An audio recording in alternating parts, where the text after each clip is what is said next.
के लिए सत्य ज्ञान और सत्य विश्वास पाना परम आवश्यक है। यदि हमारे पास सत्य ज्ञान होगा, सत्य विश्वास होगा, उसके आधार पर हमारे विचार, हमारे भाव, हमारा चिंतन, हमारी आकांक्षाएं, हमारी कामनाएं, हमारी गतियां सत्य, शुभ तथा आध्यात्मिक सौंदर्य से भरपूर होगी। तो नेचर ने जो हमें जीवन लक्ष्य दिया है, हमने अपना अपना जीवन लक्ष्य खुद ही निर्धारित कर रखा है, लेकिन असल जीवन लक्ष्य वो है जो नेचर ने हमें दिया है। तो जो नेचर ने हमें जीवन लक्ष्य दिया है, उसके सफलता के संभावनाएं बढ़ जाती हैं। भगवान हमें इसीलिए इस ज्ञान के विषय की ओर लाए हैं कि किसी भी विषय में ज्ञान पाने के लिए पहले तो पुण्यवान ने आत्मा की जो गठनकारी शक्तियां हैं उनका उल्लेख किया है।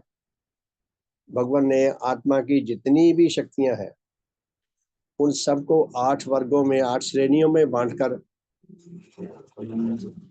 हम पर ये अति जटिल, अति कठिन ज्ञान जो है बहुत सरल शब्दों में हम पर ये प्रकाशित किया है कि अलग अलग श्रेणी की जो ज्ञानदायिनी शक्तियां हैं, बोधदायिनी शक्तियां हैं, ज्ञानदायिनी शक्तियां विशेष रूप से जिस आत्मा में जो जो ज्ञानदायिनी शक्ति, जिस जिस श्रेणी की ज्ञानदायिनी शक्ति दुर्बल होगी या नहीं होगी, उस विषय में उसे ज्ञान नहीं मिल सकता। फिर पुण्य भगवान ने बोधदायिनी शक्तियों का उल्लेख किया है कि बोधदायिनी शक्तियों का होना भी नितांत आवश्यक है। वो भी 8 श्रेणी की है, हमने पढ़ चुके हैं। आजकल हम 8वीं श्रेणी की बोधदायिनी शक्तियों के बारे में पढ़ रहे हैं। तो भगवान ने 8वीं श्रेणी की जो बोधदायिनी शक्तियां बताई हैं वो 4 प्रकार की हैं। एक बार हम थोड़ा ध्यान ले जाएं ताकि हमें अच्छी तरह पक्का हो जाए। जैसे ना लेसन को रटते रहो। मैं जब स्कूल में पढ़ता था, लगभग हम सब लगभग ऐसा ही अनुभव होगा। तो हमारे टीचर एक बच्चे को खड़ा कर देते थे क्लास में, वो पहले वो टेबल बोलता था और पीछे बच्चे बोलते थे। वो रट रहते थे, सुन सुन के ही। रट्टा लगाने की जरूरत नहीं पड़ती थी, अगर रोज रोज सुनते तो वैसे ही याद हो जाते। तो रट्टा लगाया करते थे। तो एक तरह का हमें ये अपनी आत्मा को बार बार बताना है कि पुण्यवान ने सत्य ज्ञान, सत्य विश्वास के प्रति क्या कहा है हमें। बार बार हम अपने आप को जब संबोधन करेंगे तो धीरे धीरे हमें समझ भी आने लगेगा और स्मरण भी होने लगेगा। तो पुण्यवान ने 8वीं श्रेणी की जो बोधदायिनी शक्तियों का उल्लेख किया है वो देव शक्तियों से जुड़ी हुई है और सर्वोत्तम बोध है। तो भगवान ने क्या फरमाया है, हमने 2-3 दिन पहले पढ़ा है, एक बार आज फिर थोड़ा सा ताजा करने। तो भगवान ने बताया है कि मनुष्य आत्मा के संबंध में जिन नाना प्रकार की बोध शक्तियों का ऊपर वर्णन किया गया है, यानी कि 7 श्रेणियों की बोध शक्तियों का, उन सब बोध शक्तियों से ऊपर देवात्मा में जिन कई प्रकार की सर्वोच्च शक्तियों का विकास हुआ है वह देव शक्तियां हैं। पुण्य भगवान में देव शक्तियां आई। देव शक्तियों का इससे पहले किसी मत में, किसी मजहब में कहीं उल्लेख नहीं मिलता। अगर आई होती तो उल्लेख मिलता और उसके साथ साथ उन शक्तियों से जो शिक्षा आनी चाहिए थी वो शिक्षा भी कहीं दिखाई देती, और उस शिक्षा को पाकर उनके शिष्यों के अंदर जो उच्च परिवर्तन आने चाहिए तो वो भी कहीं दिखाई देते। तो पुण्य भगवान में देव शक्तियां, 4 प्रकार की देव शक्तियां आई और प्रत्येक देव शक्ति का सर्वांग विकास हुआ। 8 अंग बताए हैं पुण्य भगवान ने। मुझ में देव जीवन का विकास में सत्यानुराग के 8 अंगों का जिक्र किया गया है और फिर मिथ्या के प्रति घृणा विषयक 8 अंगों का उल्लेख किया गया है, लेकिन शुभ और अशुभ के बारे में नहीं दिया गया कहीं। तो मैं बहुत ढूंढ रहा हूँ कई सालों से। अब मैंने अनुमान से लिखा है, उसके ऊपर स्टडी करता हूँ, आपसे शेयर जरूर करूंगा। अगर मेरा अनुमान गलत भी होया तो कम से कम हम प्रयास तो करें जानने की कि शुभ विषय का 8 अनुराग कौन से होंगे और अशुभ विषय का 8 वैराग्य भाव कौन से होंगे। तो पुण्यवान के अंदर देव शक्ति आई 4 प्रकार की, प्रत्येक के 8-8 अंग है। यानी कि 32 प्रकार की देव शक्तियां समझे हम। और फिर भगवान आगे क्या फरमाते हैं कि देवात्मा में जिन कई देव शक्तियों का विकास हुआ है, उनके अंदर बहुत शक्तियां सम्मिलित है, तभी तो वो उनका प्रत्येक पक्ष में विकास हुआ है। तो उनके अंदर जो बहुत शक्तियां निहित हैं वो कौन कौन सी हैं?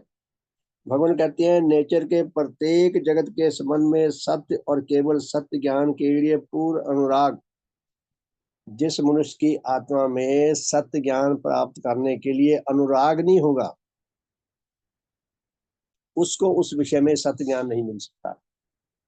हम देखें भगवान देवात्मा ने देव शास्त्र चौथा खंड लिखा है, उसमें जो 16 संबंधों की शिक्षा दी है, तो 16 संबंधों में प्रत्येक संबंध की जो पहला आदेश है वो यही दिया है कि आकांक्षी बने उस विषय में ज्ञान पाने का। जिस संबंध में हम पाठ और विचार के साधन कर रहे हैं, उस विषय में हमारे अंदर गहरी आकांक्षा जागे, अनुराग जागे, उस विषय में ज्ञान पानेगा।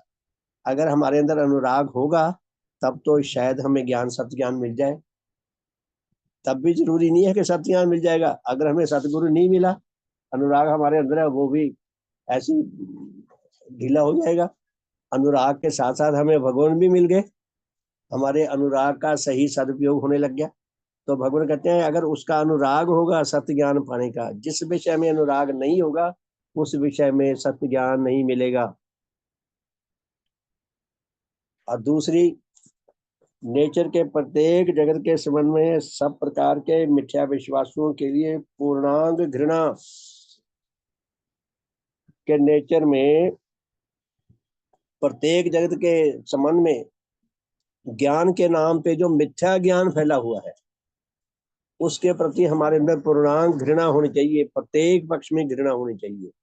तभी हम उस ज्ञान के नाम पे जो मिथ्या हमें परोसी जा रही है, हम उस मिथ्या से मुक्त हो सकते हैं और उसकी तुलना में सत्य के हम निकट हो सकते हैं, सत्य को समझ सकते हैं, अपना सकते हैं।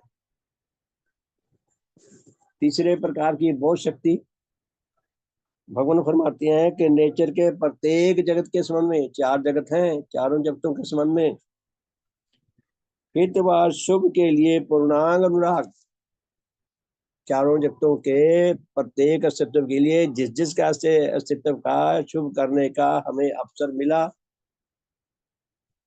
यदि और वही हमारी परीक्षा है, अगर हमें अपने किसी शत्रु का शुभ करने का अवसर मिला और हमने नहीं किया, हम जलकुट रहे हैं, ईर्ष्या द्वेष में भरे हुए कि ये तो मेरा शत्रु है, मैं इसका भला नहीं करूंगा, तो हम जीवन के इस शिक्षा में, जीवन विज्ञान में फेल हो गए। भगवान कहते हैं उनका उसका शुभ करने का अनुराग।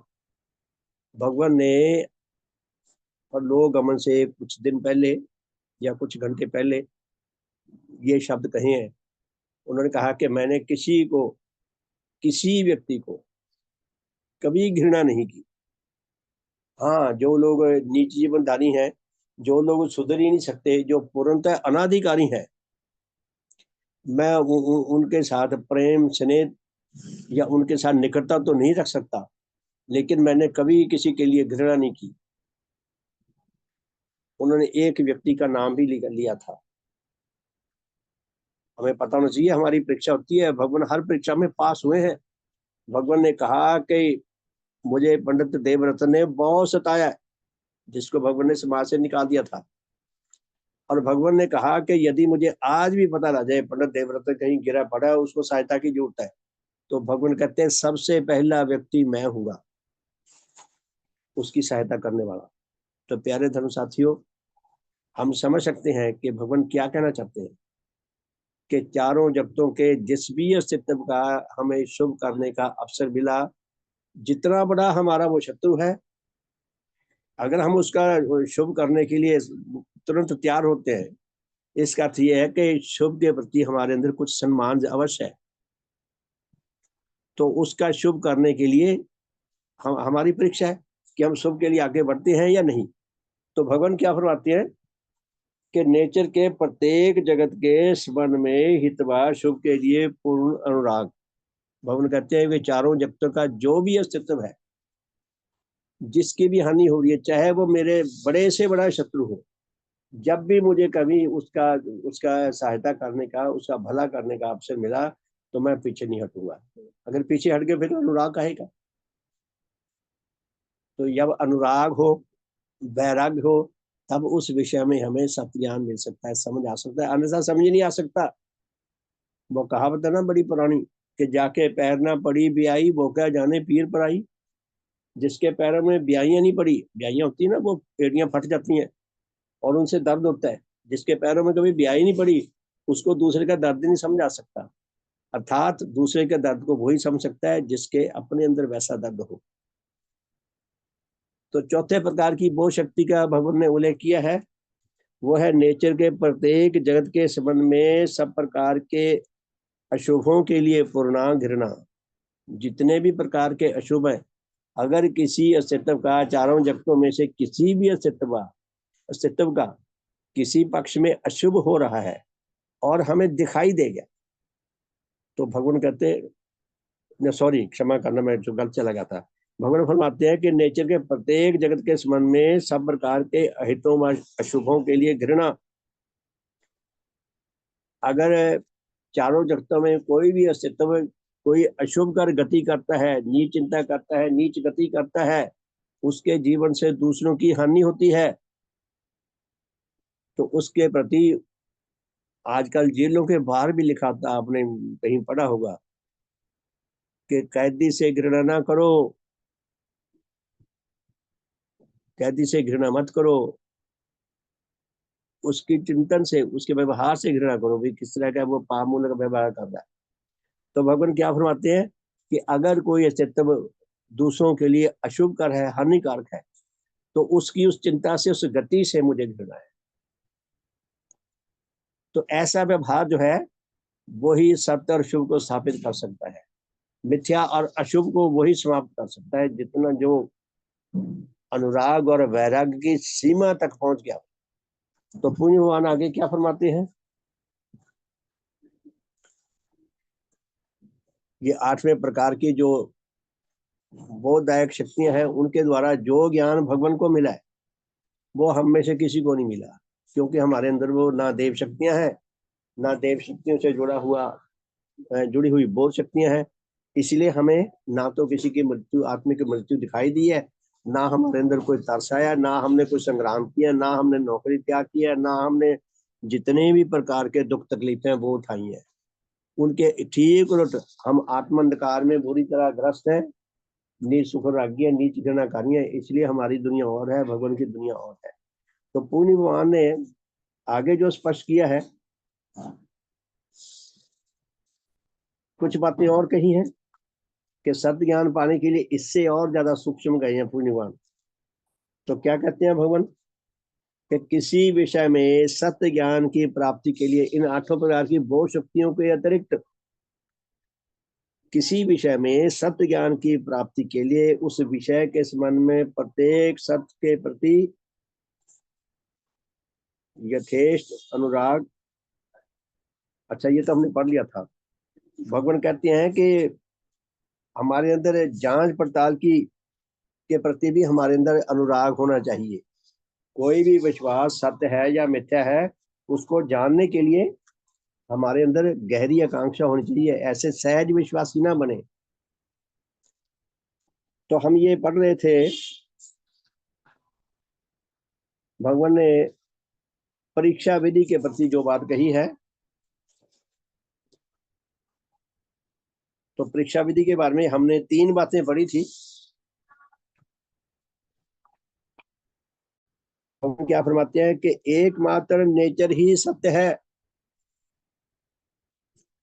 और उसके भिन्न व उससे अतीत कोई भी सत्ता व कोई भी बात सत्य नहीं है। ये हमें धीरे धीरे समझ आ सकती है, वैज्ञानिक खोजों का अध्ययन करें, पुण्यवान जो हमें कहना चाहते हैं उनके मंतव्य को हम धीरे धीरे समझ सकते हैं कि एकमात्र नेचर सत्य है। इसका क्या मीनिंग है, इसका क्या अर्थ है, कि जो कुछ भी है, हमें जो कुछ भी दिखाई दे रहा है और जो कुछ दिखाई नहीं भी दे रहा लेकिन हमें अनुभव हो रहा है। देखो, वायु है, हमें दिखती नहीं है लेकिन हमें महसूस होती है, गर्मी हमें महसूस होती है, सर्दी महसूस होती है। तो बहुत सारे अस्तित्व ऐसे हैं जो हमें दिखाई नहीं देते लेकिन महसूस होते हैं। सुगंधी महसूस होती है, दुर्गंधी महसूस होती है, बहुत कुछ है। नीच भाव महसूस होते हैं, उच्च भाव भी महसूस होते हैं। तो भगवान फरमाते हैं कि जो कुछ भी है वो नेचर की कोख से पैदा हुआ है सब कुछ। अगर नेचर है तभी वो पैदा हुए हैं। वो नेचर की विकास विचक और विनाश की व्यवस्था के अधीन है। विकासकारी व्यवस्था के अधीन आए हैं, विनाशकारी व्यवस्था के अधीन नष्ट हो जाएंगे। इसलिए एकमात्र नेचर सत्य है। जो कुछ भी है नेचर से पैदा हुआ है, नेचर का अंश है। यूं समझे भी हम भी, मैं भी एक नेचर हूँ। मैं भी नेचर का छोटा सा पार्ट हूँ, अति क्षुद्र सा। नेचर का पार्ट होने के कारण मैं भी नेचर हूँ। जैसे महासमुद्र में कितना जल होता है, उसकी एक बूंद भी समुद्र है, चाहे वो बहुत छोटी सी है, लेकिन है वो समुद्र ही। तो पूर्णी भगवान क्या फरमाते हैं कि सत्य विश्वास अपने अंदर जगाने के लिए एकमात्र नेचर ही सत्य है, और उसके भिन्न व उससे अतीत कोई अस्तित्व व कोई बात सत्य नहीं।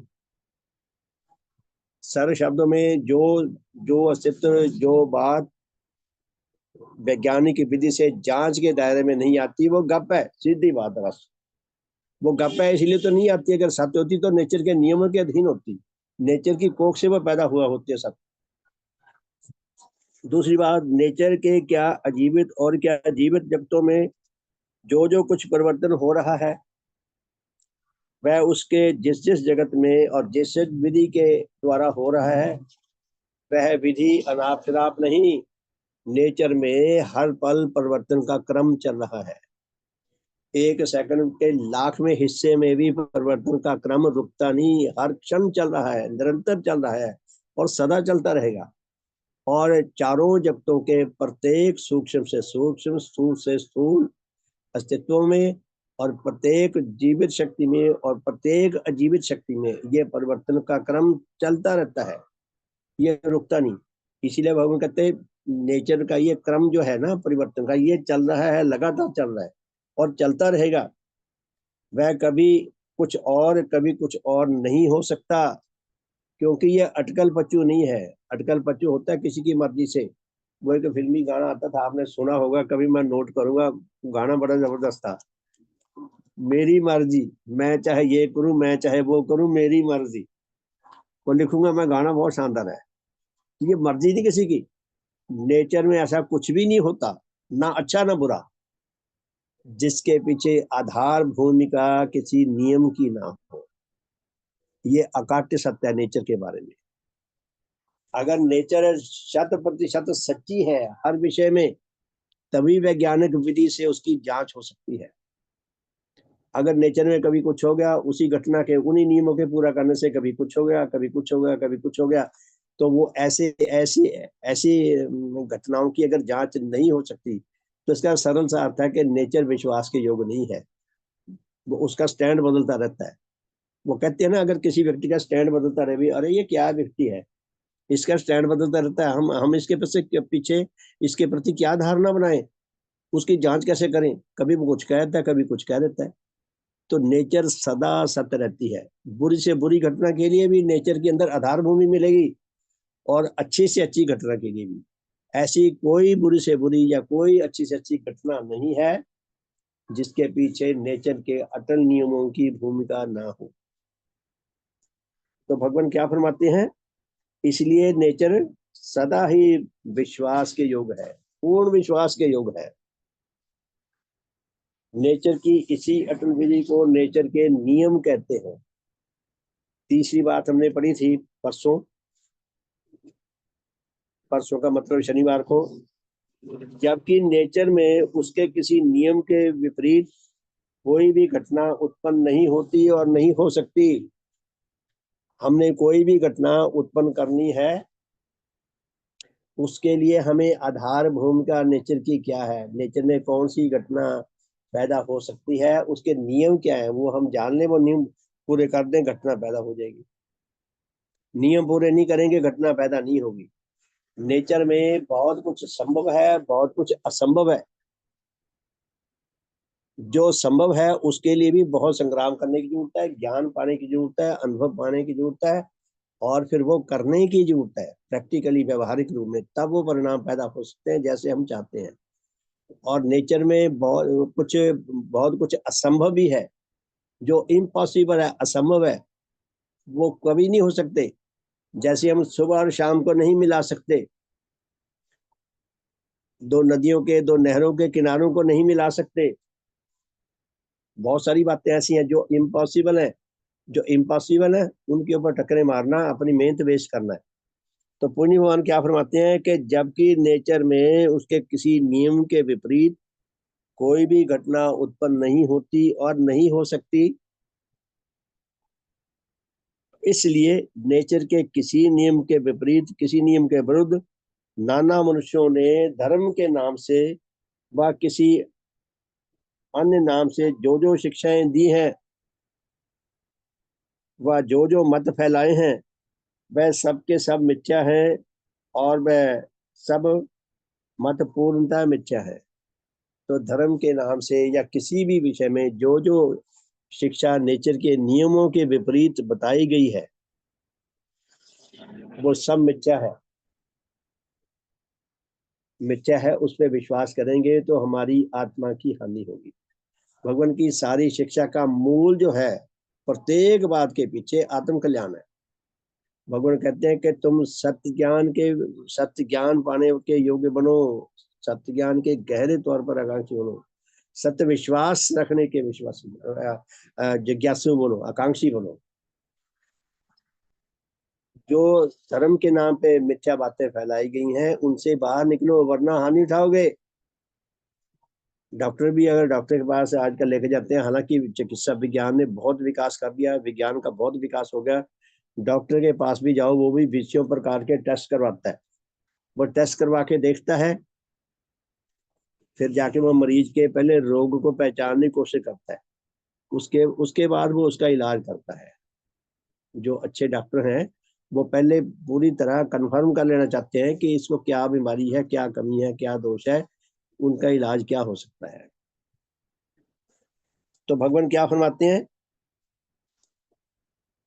कि जबकि नेचर में उसके किसी नियम के विरुद्ध कोई भी घटना उत्पन्न नहीं होती और नहीं हो सकती, इसलिए नेचर के किसी नियम के विरुद्ध नाना मनुष्यों ने धर्म के नाम से व किसी और नाम से जो भी मिथ्या बातें फैलाई हैं, जो भी नेचर के नियमों के विपरीत बातें कही हैं, वो सब मिथ्या हैं, सब गलत हैं, वो त्याज्य हैं, सबका ग्रहण करने योग्य नहीं है। चौथी बात, भगवान फरमाते हैं कि नेचर के किसी सत्य नियम के अनुसार उसके जिस किसी जगत में जो जो घटनाएं उत्पन्न होती हैं वह हो सकती हैं, वही घटनाएं सत्य है। बहुत सारे शब्दों में बड़ी गहरी बात कह दी पूज्य भगवान ने कि चारों जगतों के किसी भी अस्तित्व में जो जो परिवर्तन हो सकता है, जो जो घटनाएं हो सकती हैं, जो घटनाएं नेचर के नियमों के अनुसार है, वो घटनाएं सत्य है। जो नियमों के अनुसार नहीं है, वो घटनाएं मिथ्या है। सीधी बात है। बचपन से हम सुनते आ रहे हैं कि इंद्र देवता बरसात करते हैं, इसका मतलब है बाड़े में इंद्र देवता लाते हैं। बाड़ों को कोई नहीं करता, इंद्र देवता लाते हैं। अब वैज्ञानिक विधि के द्वारा अब वैज्ञानिक जहां चाहे वहां बरसात कर सकते हैं। उन्होंने नियम जान लिए वैज्ञानिक विधि के द्वारा कि बरसात होने के कौन से नियम पूरे होते हैं जिसके कारण किसी स्थान पे, किसी पर्टिकुलर स्थान पे बरसात होती है। उन्होंने वो नियम जान लिए, उन नियमों को वो पूरा कर लेते हैं, इसीलिए बरसात कर लेते हैं, जितनी चाहे उतना कर लेते हैं। हवाई जहाज जिसमें पता नहीं कितना वजन होता है, सैकड़ों टन का वजन होता होगा, वो आकाश में उड़ता रहता है। और कई बार देखते हैं कि खबरें आती रहती हैं कि हवाई जहाज ने लैंड करना था, उसको प्लेटफार्म खाली नहीं मिला, वो 2-2 घंटे वही उड़ता रहता है आसमान में। और जब उसके लिए प्लेटफार्म खाली होता है, उसको क्लियरेंस मिलती है, तब वो जहाज वहां लैंड करता है, नहीं तो आसमान में उड़ता रहता है। कहने का अर्थ ये है कि हवाई जहाज ये जैसे पक्षी उड़ते हैं, मनुष्य ने पक्षियों को उड़ते देखा, तो इसके अंदर ऐसे विचार आते गए भी पक्षी उड़ रहे हैं, मैं भी उड़ा करूं।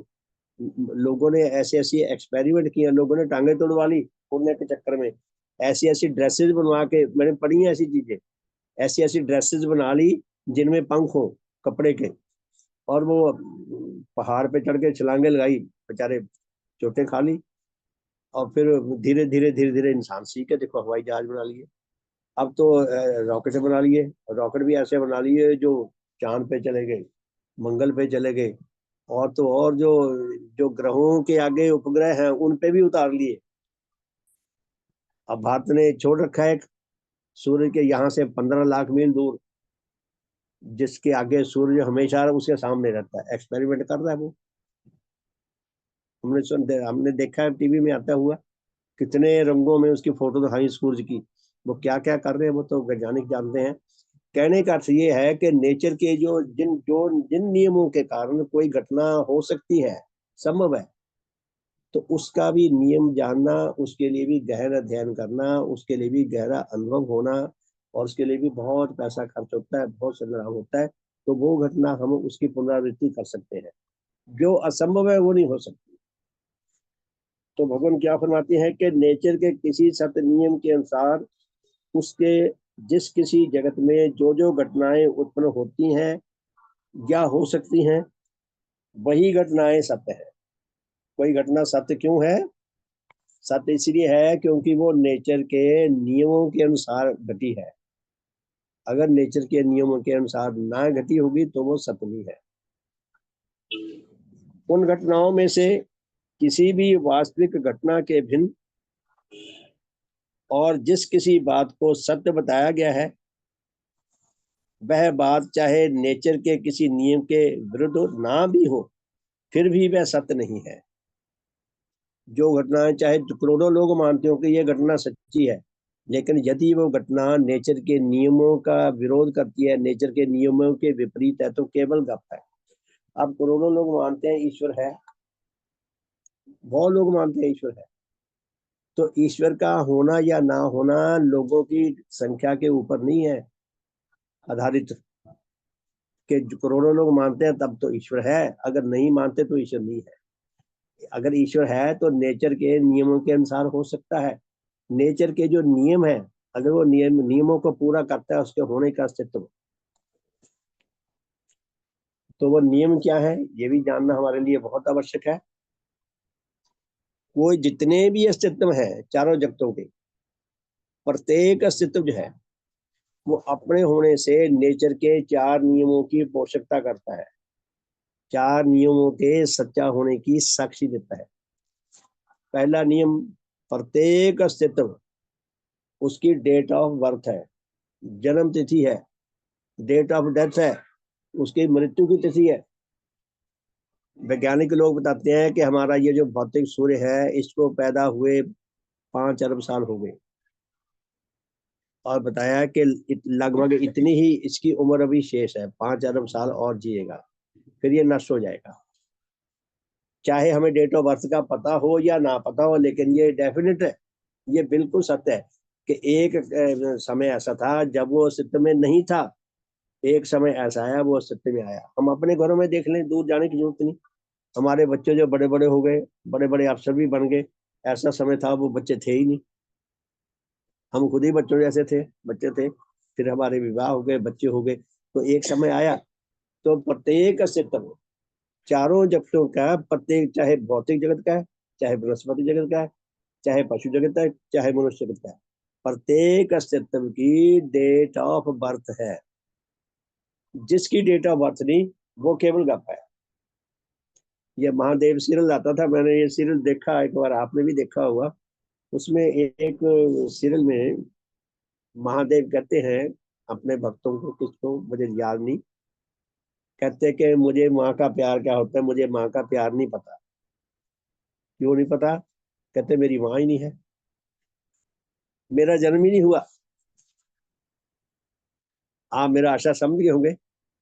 तो वैज्ञानिक जो खोजे हैं, जो जो साक्षियां हैं, जो हमारे अनुभव है, वो ये सिद्ध करते हैं कि प्रत्येक, हमें जंगल में लोटा पड़ा मिल गया, हमें ये नहीं पता किस दिन बना था, लेकिन ये तो हमें पता, ये गारंटी से कभी था नहीं, ये बना एक दिन।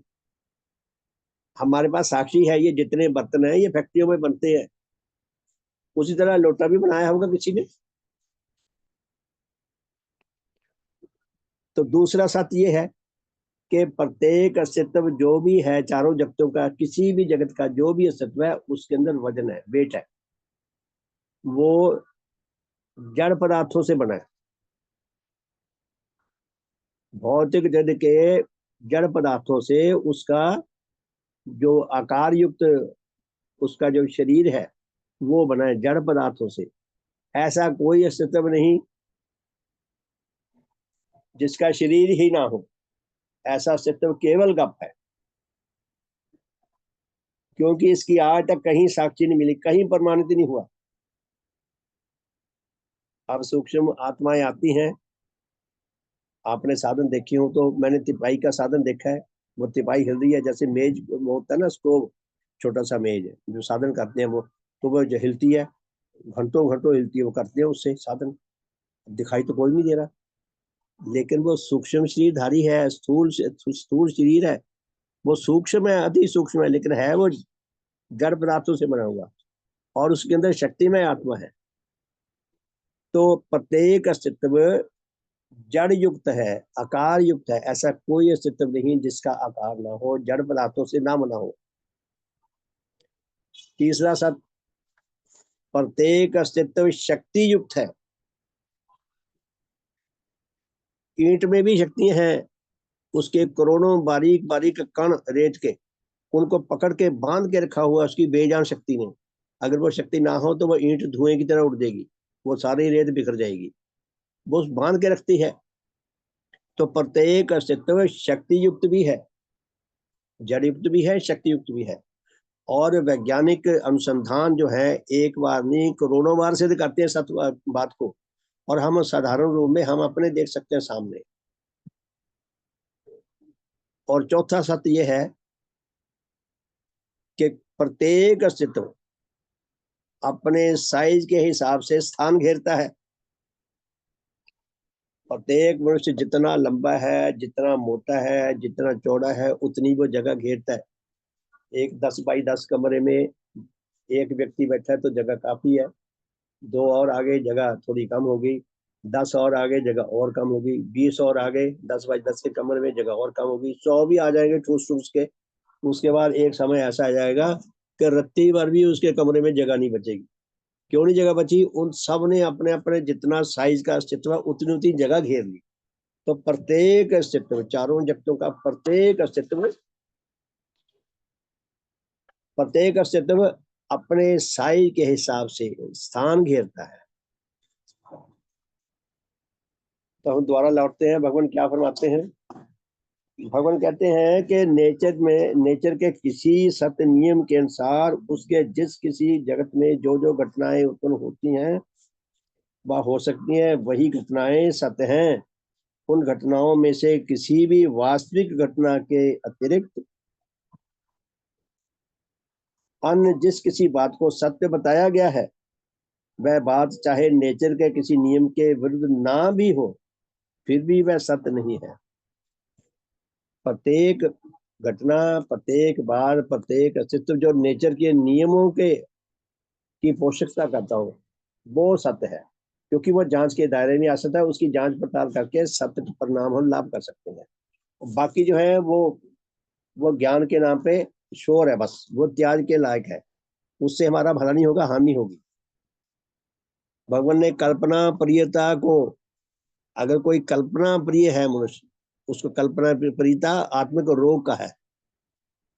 कल्पना कल्पना का हमारे अंदर ज्ञान होना चाहिए। हम किसी बात की कल्पना करके कोई चीज नई सृजित कर सकते हैं, कल्पना का बोध होना चाहिए। लेकिन हमें कल्पना का अनुरागी नहीं होना चाहिए, वो कल्पना में ही उसको मजा आता रहे, वो उससे निकले ही ना झूठ से। तो कल्पना प्रियता रोग है। तो पुण्यवान क्या फरमाते हैं,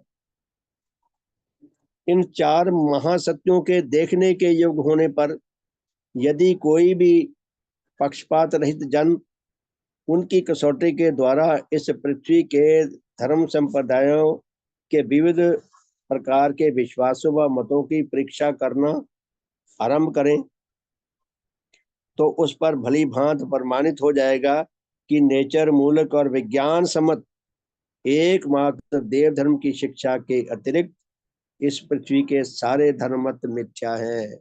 ये भगवान की हिम्मत है, उन्होंने ये क्लेम किया है।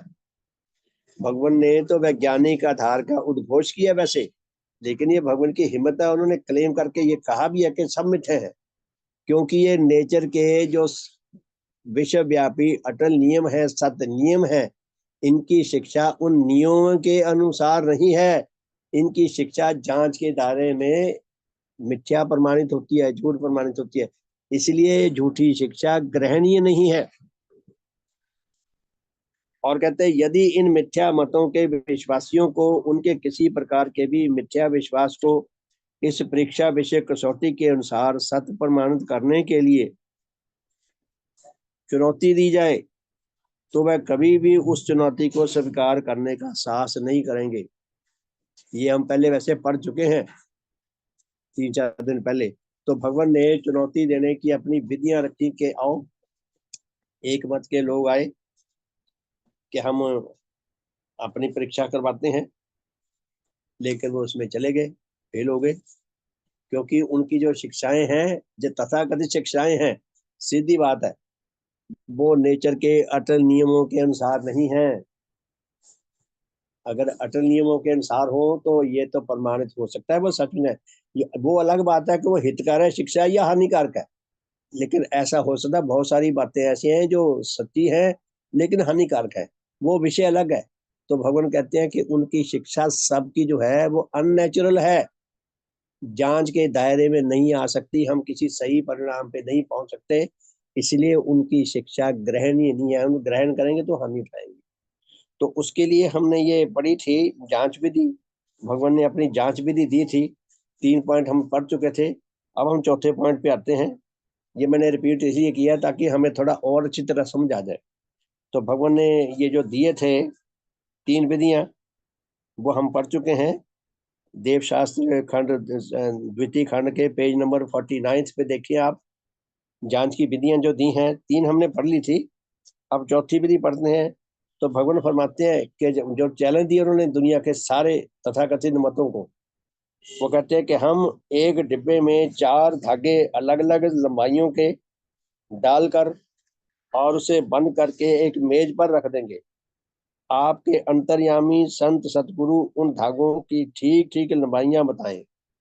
भगवान कहते हैं हम आपके गुरु की अगर शिक्षा, अगर वो सर्वज्ञानी है, अगर सर्वव्यापक है, तो डिब्बे में पड़े हुए धागे बता देंगे भी 4 धागे हैं, इसकी लंबाई इतनी है, इसकी इतनी है, बिना देखे बिना नापे। तो सर्वज्ञानी का तो यही अर्थ है। तो भगवान कहते हैं कि आपके अंतर्यामी संत सतगुरु उन धागों की ठीक ठीक लंबाइयां बता दें, और फिर हम उन धागों की असली लंबाई के साथ उनकी बताई हुई लंबाइयों का मिलान करके देखेंगे, और उनका ऐसा बताना सत्य है व नहीं, ये जांचेंगे कि उन्होंने सत्य बात कही है या नहीं। 5वीं बात, हम मिट्टी के एक ईंट मट्टी की एक ईंट एक मेज पर रख देंगे, और आपके संत सतगुरु उसे अपनी शक्ति के द्वारा सोना बना दें। कि मिट्टी की ईंट रख देंगे मेज पे और कह देंगे जी आप अपनी धर्म शक्ति से, योग शक्ति से, जो भी आपके पास शक्ति है, जो आप क्लेम करते हैं, आपकी शिक्षा में है ये बातें, तो उसको सोना बना के दिखाओ मिट्टी को। उसके सोना बन जाने पर वह ईंट उन्हीं को दे देंगे। देखिए हम कहते हैं हम लालच नहीं करेंगे कि हम रख लेंगे वो सोना भी आपको दे देंगे, साथ में फ्री में सर्टिफिकेट भी देंगे कि ये सच्चे हैं। तो कहते हैं ईंट को, मिट्टी की ईंट को सोने की बना के दिखा देना। 6ठी बात, हम ताप मापक एक थर्मामीटर एक मेज पर रख देंगे। थर्मामीटर जिससे बुखार नापते हैं, वो टेबल पर रख देंगे।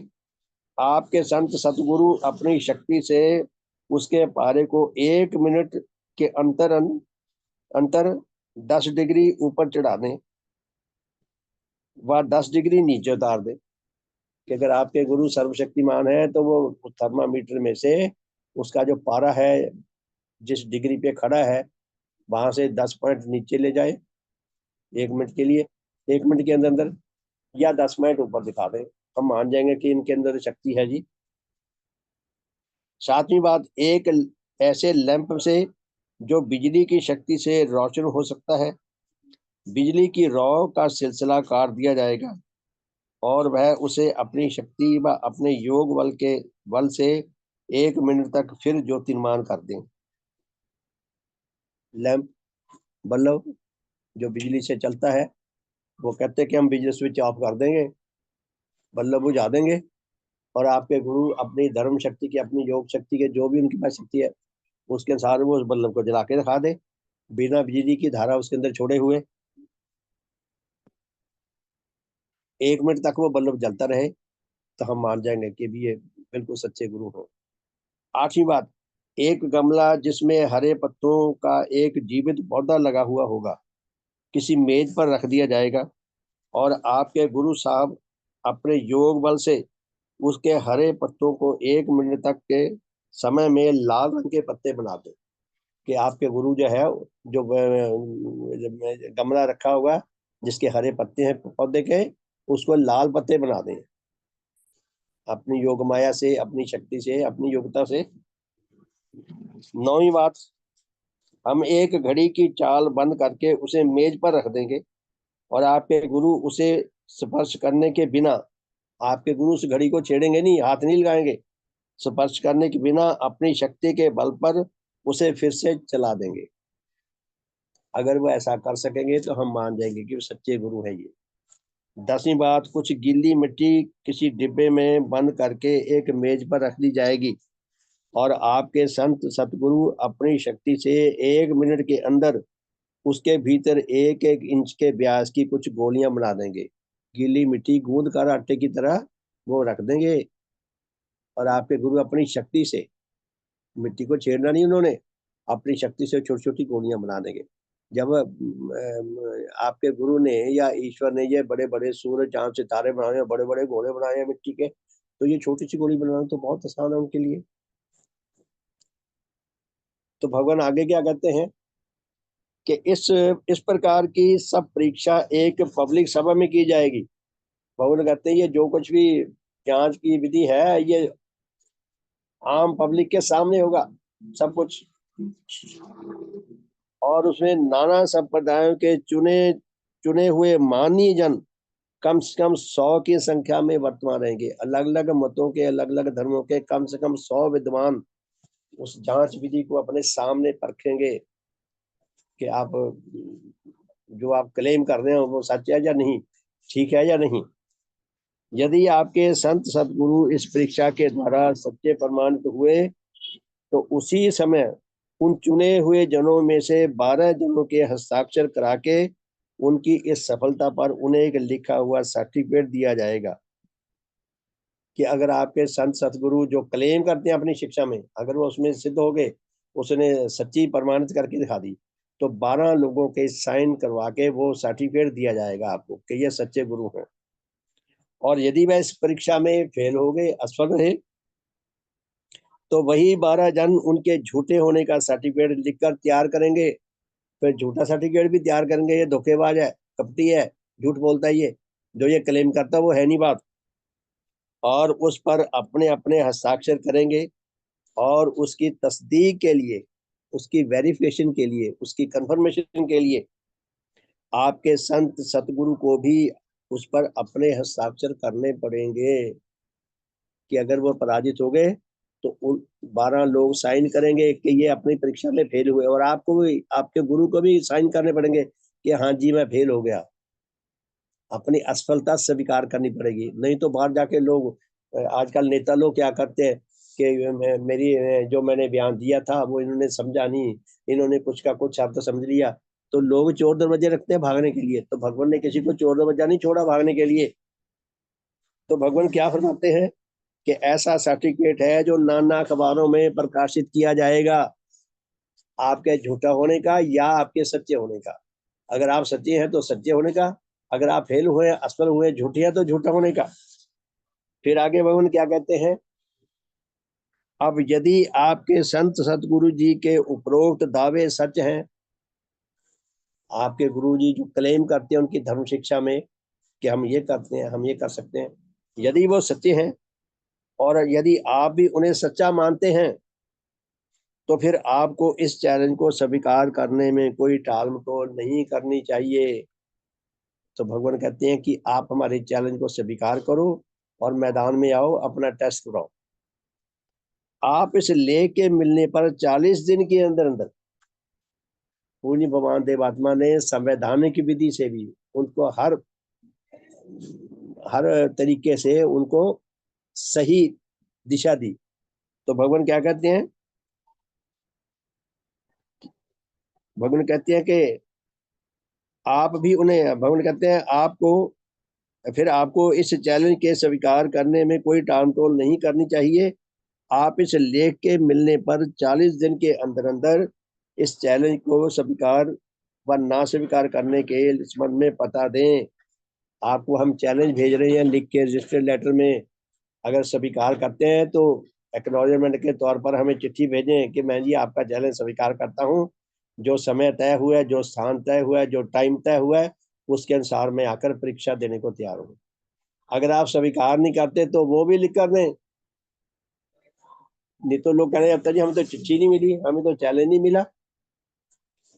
तो भगवान कहते हैं हम हमारे अंदर सत्य विश्वास जगाने के लिए कहते यहाँ यह बता देना नितांत आवश्यक है कि जैसी आशा हो सकती थी वह प्रोफेसर साहब इस परीक्षा विषय के चैलेंज को स्वीकार करने का साहस न कर सके।